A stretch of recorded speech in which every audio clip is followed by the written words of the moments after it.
Hello again, TCF family, and welcome to another episode of the Ask PAIGE series. This is episode 4 in the Ask PAIGE series, and this is the first episode of the new year, 2024. So happy new year to everyone. So this question comes from a female TCF reader, and she writes, I'm reaching out because I appreciate your honest and biblical advice. I could use some honesty right now, as I'm not sure if I am overreacting or not. My husband and I have been married for a little over a year and a half, and I am currently 6 months pregnant with our first child. We also bought our first house about 5 months ago.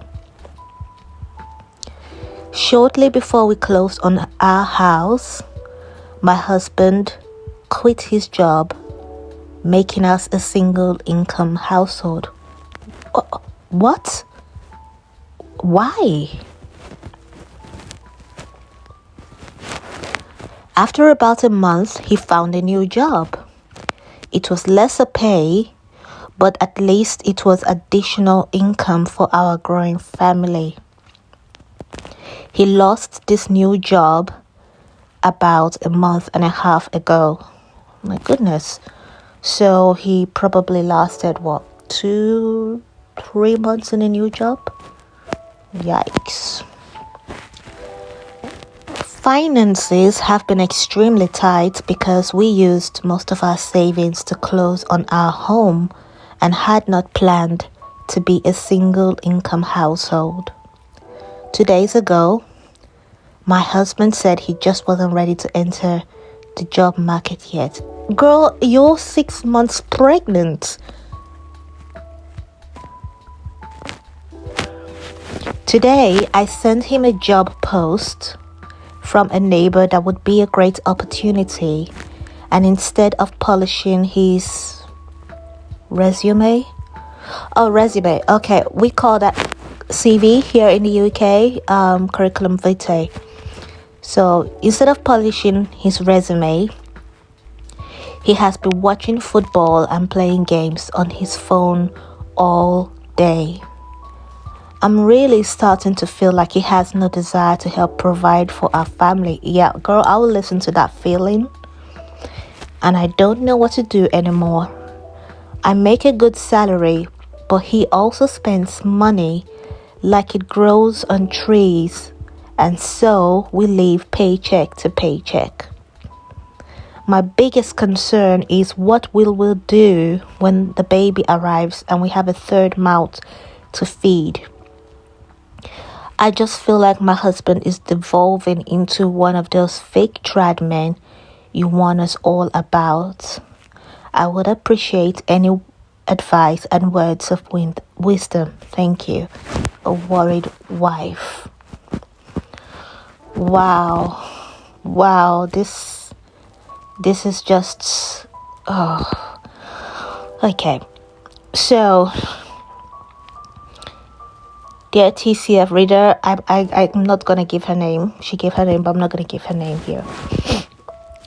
I'm sorry, dear TCF reader. You're just not going to like my answer, but it may be the only thing that will fix your marriage, or at least provide some clarity moving forward, and provide some sense of direction on what to do to kind of mitigate the shit show that's unfolding in your marriage. Sorry about the curse word. As you know, as many of you in the TCF community know, my advice is quite blunt. My advice is quite direct because I don't like to pander to people. As sometimes when things are really quite bad, you need really kind of direct advice to give the solutions that you need. So in general, I'm known for not mincing my words, And it's not to be mean or anything. Every single thing I do, even when my advice seems quite stern or sharp, every single thing I do is in utter love for all of you, because I just don't want to see people suffering. And sometimes it requires like a shocking direct answer to kind of create the positive changes that you need. So, dear TCF reader, you're not going to like my answer, but you asked for my opinion and for my advice, so I will try my best to tell you what I think is going on and how you should proceed forward with this predicament. The fact that your husband is doing this to you while you are pregnant is not just selfish of him, but it's also very worrying. I mean, it just shows he doesn't care at all about you or about his baby. He doesn't care. It's not normal for a guy, when his wife is expecting, to then quit his job, get another job, and then quit that one, and then refuse to get it's not normal at all. When in the early years of our marriage, because my husband and I, we got married during financial recession, so money was really, really tight. My husband was working 2 to 3 jobs, and I wasn't even pregnant yet.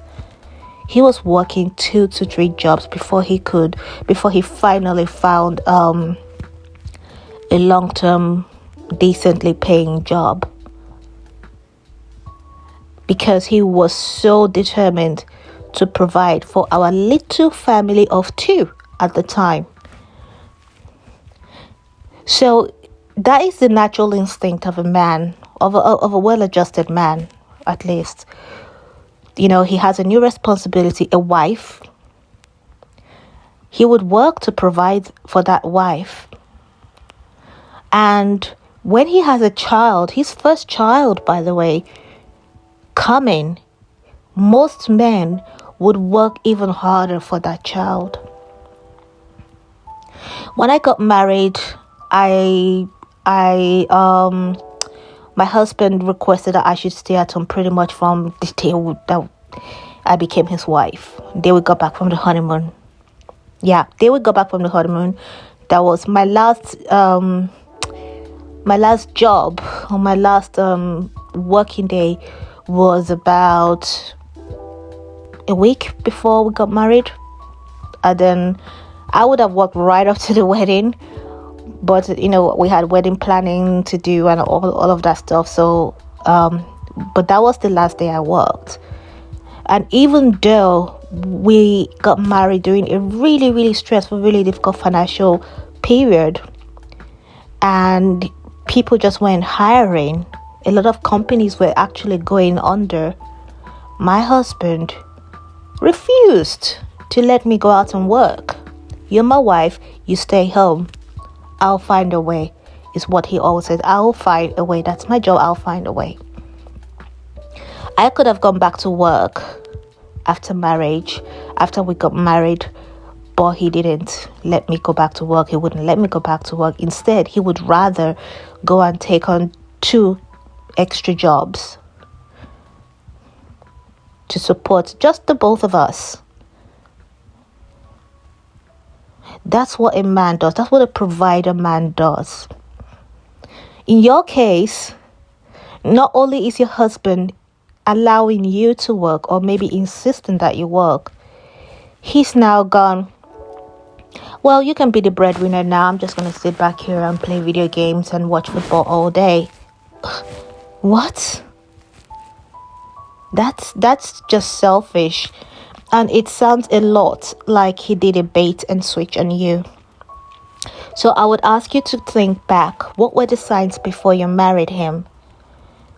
Because if during the dating courtship period, he was being a provider by paying for all your dates, planning the dates himself, initiating the dates, I mean, there's no way his behavior would have changed so much like this. What I suspect though is that you, like many other women, you may have been planning the dates. You may have been the one initiating the dates or initiating the phone calls and messages, texting him first, paying 50-50 on the dates, or even pay for the dates completely, traveling to meet him. I mean, correct me if I'm wrong on this, but if you have been doing all of that, you can't then marry him and now expect him to now be a traditional provider material. You have a good job, and you had the job most likely before you got married, right? And he saw this. He saw that, okay, she's got a good job, and she's also probably taking charge in all of the little financial decisions of the relationship, like paying for dates or paying 50-50 and all of that stuff. I'm just gonna relax and let her do it all. So if as women we get with a guy, and instead of remaining in our feminine energy, we take on a masculine role. We start texting him first, leading the relationship, initiating calls, initiating messages. All of that is masculine energy. And then when we go on the dates, we pay for the dates 50-50, or we buy things for him. Or we travel to him for the date. Well, if we're doing all of that, we can't then expect, you know what, we'll just get married, and after the wedding, I can be a stay-at-home wife, or I can be a housewife or a mother, and he's gonna provide. He won't. You will never turn a porcupine into a kitten. You won't turn a viper into a cuddly, sweet little kitten. Not gonna happen. Now let's just assume that, okay, maybe he was a provider type when you were dating, right? When you were courting, he led the relationship, he initiated everything, he provided, he paid for all your dates. But now, bizarrely, he's just decided to turn you into the provider and breadwinner, because now he believes he has you firmly trapped.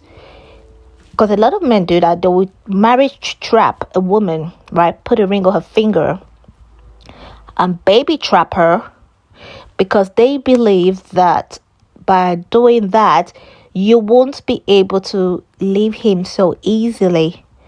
And then that's when the false mask gets removed. You now see who they really, really are. So some men will do that, you know, they will trap you and all of that. And then, but here's the thing, these things don't just occur out of the blue. You would have seen signs from the beginning. You would have seen signs. He would have been testing you, right? Because a lot of men who are exploitative like this, they wouldn't just rush into a marriage with you. They would have little tests for you along the way to see, can I use her?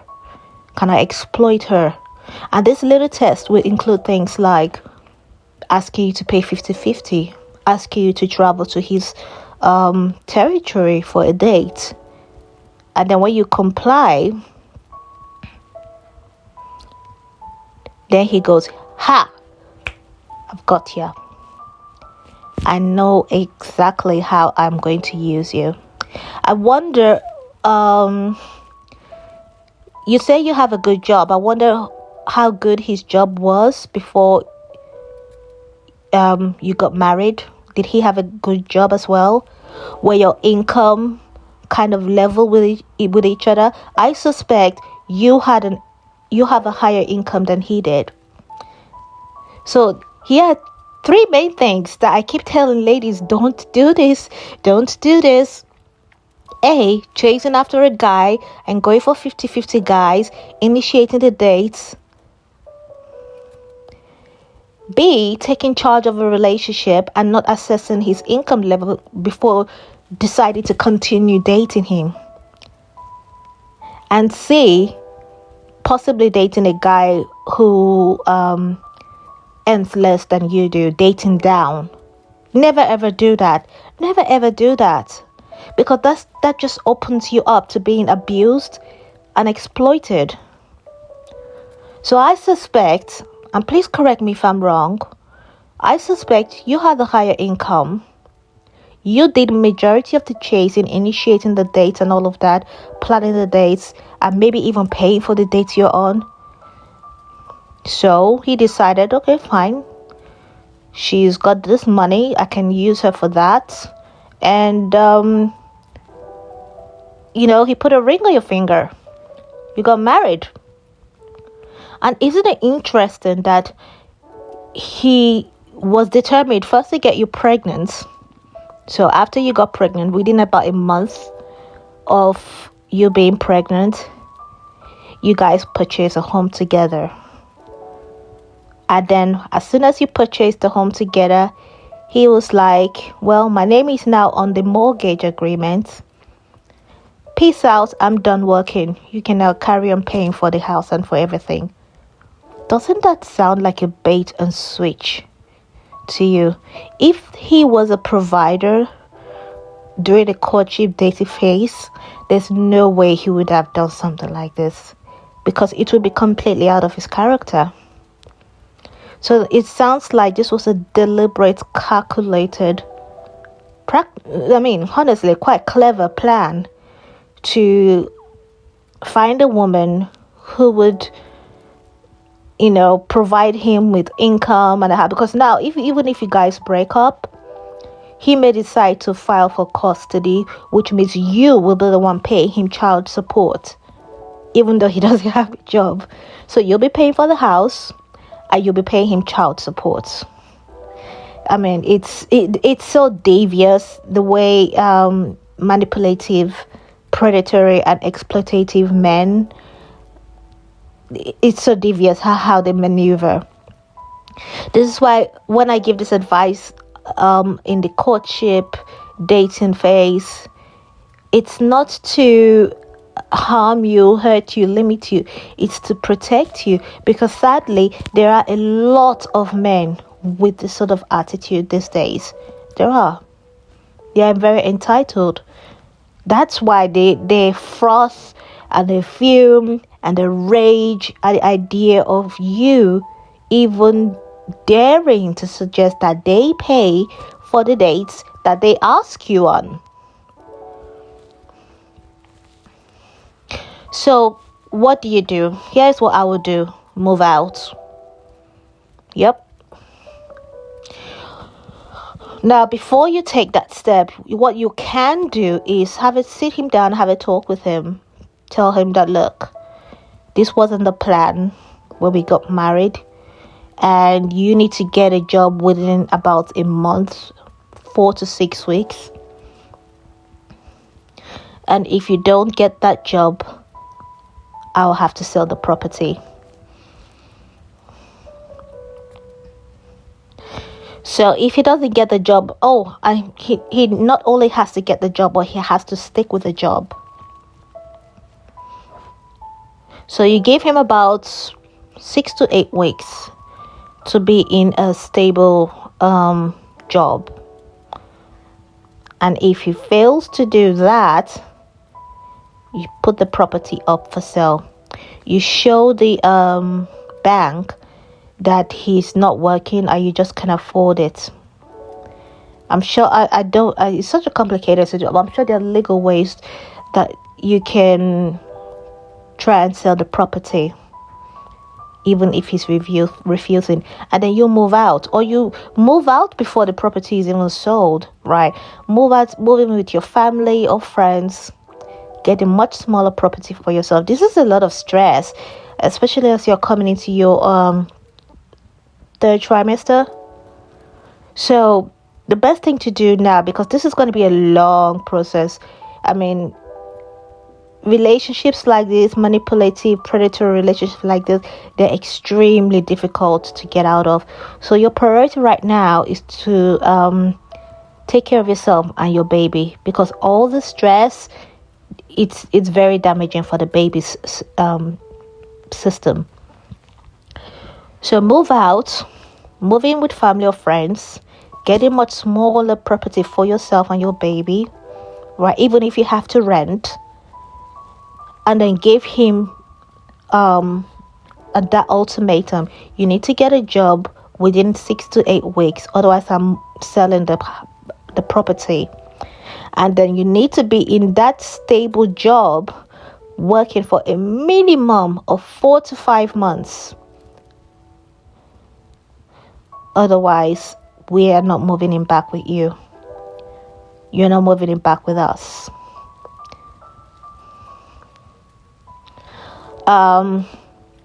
So it sounds a lot like this man marriage trapped you and then baby trapped you, including getting you to sign on a house and then leaving you to foot the bill of the mortgage. So now you are his mommy, you are his, you're taking care of him, and you're going to be supporting him endlessly. This is not a marriage. I'm sorry. This is not a marriage. He's turned you into his mommy. And you know what the next step in this scenario is going to be? He's going to start cheating on you, because he doesn't love you or the baby. I'm sorry, he doesn't. If he loved you or the baby, he would not be doing this. He would not be doing this. So move out immediately. Start looking into getting the property sold, even if after say 4 or 5 months, by which time the baby would be, I don't know, about 4 months old, right?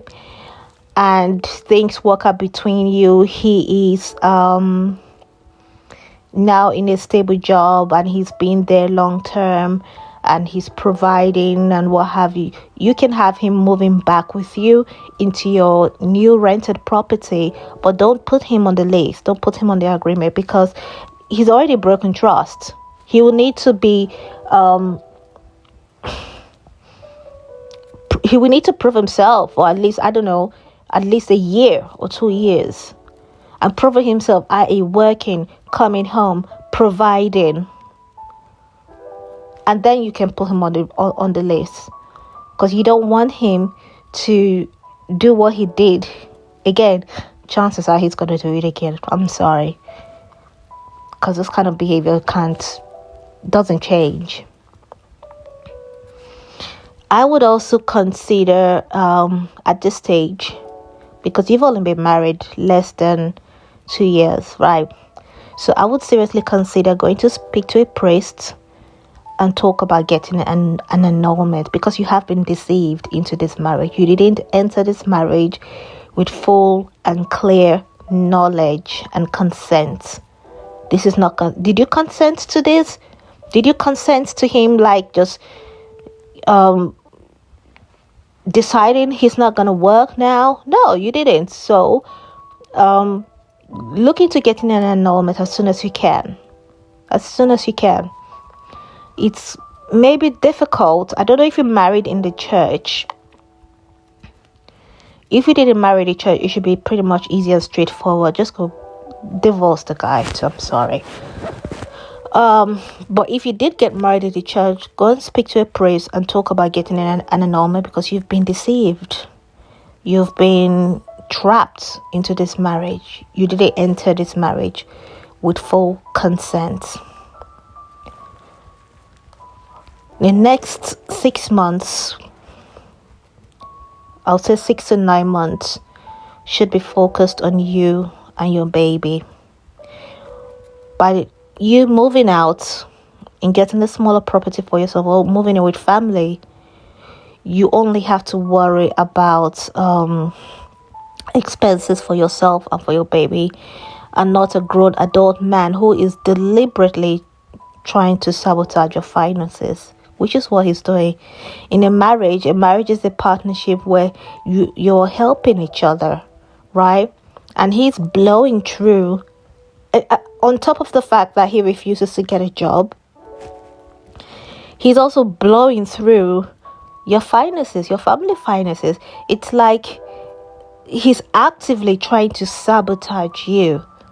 It's like you're in a boat and you have somebody punching holes in the boat to ensure you sink.